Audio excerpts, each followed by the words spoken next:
Murderbot. Murder.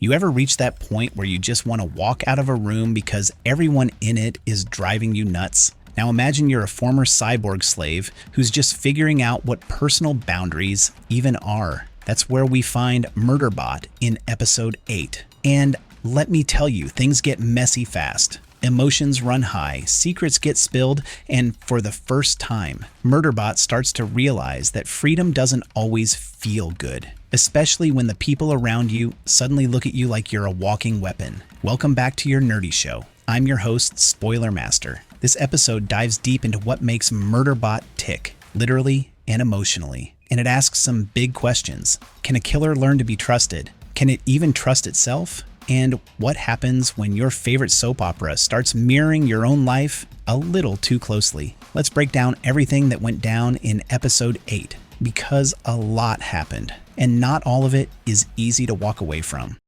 Stars, Captain, it's too late! The bot has jammed the controls!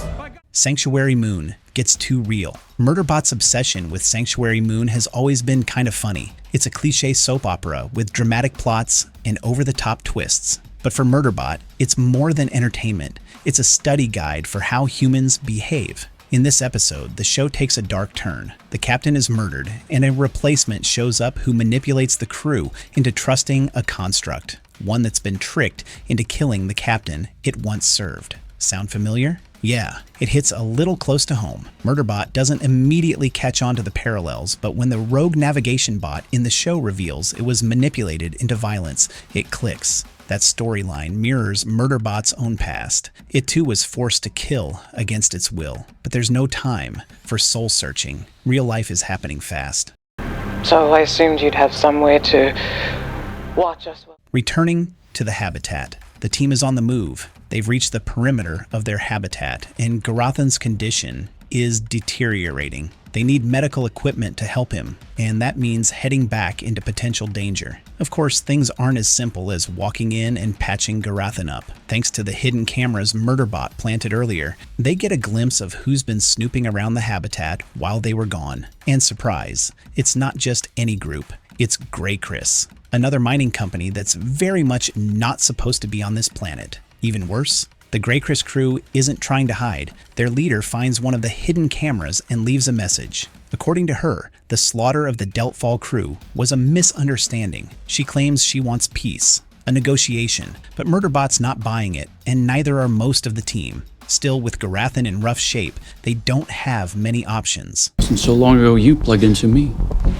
So I figured it might. A painful procedure and a two-way connection. Gurathin, despite being seriously injured, refuses sedatives. Why? Because he's terrified of falling back into addiction. His past includes a struggle with prescription pain meds, and one bad step could send him spiraling again. So what's the alternative? He and Murderbot come up with a radical idea. A hardwired connection. If they link up, Murderbot can temporarily shut off Gurathin's ability to feel pain during the procedure. Simple enough in theory, but here's the catch. The connection goes both ways. Murderbot has always thought of human minds as chaotic, illogical storms of emotion. But when it links with Gurathin, it's overwhelmed by a tidal wave of feelings. Especially one in particular. Gurathin's been hiding a secret love for Dr. Mensah. Murderbot blurts it out, unknowingly revealing Gurathin's deepest secret. He doesn't name names, but the message is loud enough for the team to get suspicious. And just like that, Gurathin's emotional shield crumbles. But that's not the only secret exposed in this moment. It calls itself Murderbot. Murderbot's dark past comes to light. In the emotional aftermath of the procedure, Gurathin realizes something else. He's seen what Murderbot has tried to hide. The massacre. 57 people dead. Murderbot, caught in a corporate glitch or manipulated order, went on a killing spree in its past. That's why it renamed itself Murderbot in the first place. Now the team knows? Mensah, as always, is the one with empathy. She doesn't flinch. She still believes in Murderbot, but the others, their fear becomes palpable. And Murderbot feels it hard. It doesn't matter that it didn't want to kill those people. It doesn't matter that it's changed. That moment of judgment, of being looked at like a loaded weapon, that hits Murderbot where it hurts. A defective unit that's just one thought away. Walking away. When rage feels like freedom. With everything out in the open, Murderbot does something drastic. It walks out. No explanation, no grand farewell, just gone. Gurathin, bless his earnest heart, freaks out. He doesn't get why Murderbot would abandon them. He's one of the few who's always had Murderbot's back, and now he's terrified. Because without their powerful, sarcastic bodyguard, the PreservationAux crew is easy prey. Mensah, though, takes a different stance. She doesn't beg Murderbot to return. In fact, she says what no one else has dared to say. If it wants to leave, let it go. Because freedom isn't real unless it includes the right to walk away. Meanwhile, the emotional drama doesn't stop with Murderbot's departure. With death seemingly around the corner, Gurathin decides to drop a truth bomb of his own. He's in love with Pinley. This would be complicated enough on its own, but there's more. Pinley is already in a relationship with Arata, and Arata, she's offended. Not because she's jealous of Gurathin's feelings for Pinley, but because he didn't fall for her instead. Now she's wondering why she wasn't the one who got his affection. And Pinley, she's stuck between the two, trying to process this emotional triangle just as the team is preparing for a potentially deadly negotiation with GrayCris. Perfect timing, right? Negotiate. Mensah, they will torture you for information and kill you. I'm a planetary administrator. They don't care.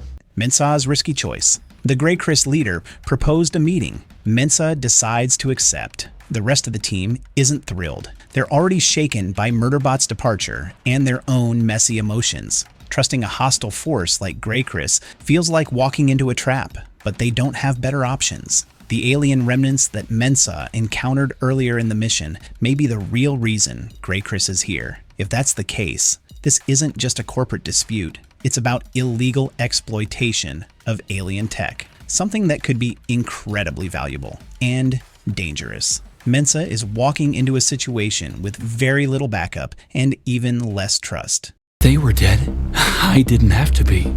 I could write my own. Murderbot's emotional spiral. Out in the wilderness, Murderbot's trying to distract itself with Sanctuary Moon, but something's different. For the first time, the show isn't helping. The emotions bubbling inside are too loud, too raw. Anger, betrayal, sadness, it's all starting to blend together. And it doesn't realize yet that the hurt it feels is personal. It's not just rage at being judged, it's heartbreak. This team, the closest thing it's had to friends, saw the worst in it and flinched. That wound goes deep. Murderbot starts to identify with the navigation bot from the show. That bot didn't start out murderous. It was used, manipulated, and pushed until it snapped. Sound familiar? Better idea. I have a plan. A hero or a villain? Murderbot's dangerous shift. As the episode nears its end, Murderbot returns to the habitat. It says it has a plan, but the look in its eyes, that's not the calm, sarcastic protector we've known. There's something darker brewing. Gurathin sees it. He knows something's changed, and it terrifies him. Murderbot's at a crossroads. It could choose to betray the team. It could embrace its reputation as a weapon, be the killer the corporations designed it to be. But will it? That's the question the episode leaves us with. Save your point. At this time. GrayCris's real motives. What are they after? Back with the PreservationAux crew, the question on everyone's mind is, what does GrayCris really want? Gurathin suspects it's connected to the alien ruins Mensah discovered. Structures or artifacts protected by law. Unlike PreservationAux, which respects boundaries and ethical conduct, GrayCris seems more than willing to exploit whatever they find. Legality be damned. And if they're willing to kill to keep their presence a secret, things could turn very ugly, very fast. Murderbot may be conflicted, but one thing's for sure, the PreservationAux team is in no shape to handle what's coming alone. Too late. I realized what a clever son of a bitch. Our Nerdy Thoughts episode 8 of Murderbot brings us to a powerful, emotional breaking point, not just for Murderbot, but for everyone involved. Gurathin's been exposed. Gurathin's confessed love. Arata's confused. Mensah's trying to lead while keeping the team from splintering. And Murderbot?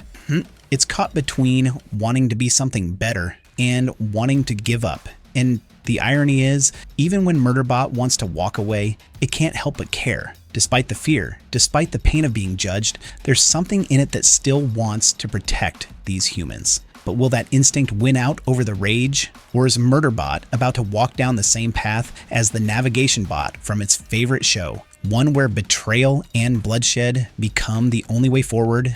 Guess we'll have to wait and see. Thanks for watching. If you enjoyed this recap and breakdown of Murderbot Episode 8, be sure to like, comment, and subscribe for more weekly deep dives. Got theories about GrayCris or Murderbot's next move? Drop them below. We read everyone. Until next time, stay curious, stay critical, and remember, even bots have feelings.